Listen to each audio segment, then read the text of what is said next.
Hello అందరికీ. ఇట్లా గిన్నెలు కడుగుతాను నేను. గిన్నెలు కడుగుతా అంటే ఒక విషయం గుర్తొచ్చింది. అదేంటంటే ఆడపిల్లలు ఉన్న తల్లులు మీ అందరు జాగ్రత్త. ముందు అమ్మాయికి కొంచెం పని నేర్పించండి. గిన్నెలు కడుగుడు, రూమ్ ఉడ్చుడు అట్లాంటివి చేపియ్యి.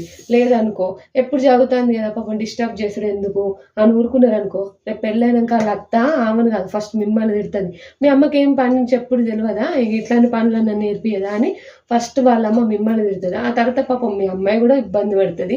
అందుకే ముందు కొన్ని గిన్నెలు అప్పుడప్పుడు గిన్నెలు కడుగుడు, ఇల్లు ఉడుసుడు ఇట్లాంటి పనులన్నీ నేర్పించండి.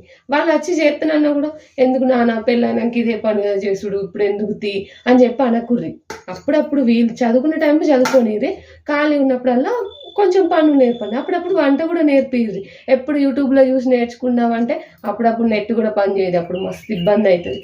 ఓకేనా ఫ్రెండ్స్, అన్నీ నేర్పియండి పిల్లలకి. నేను కూడా మా పాప నేర్పిస్తా. ఓకేనా, బాయ్ ఫ్రెండ్స్.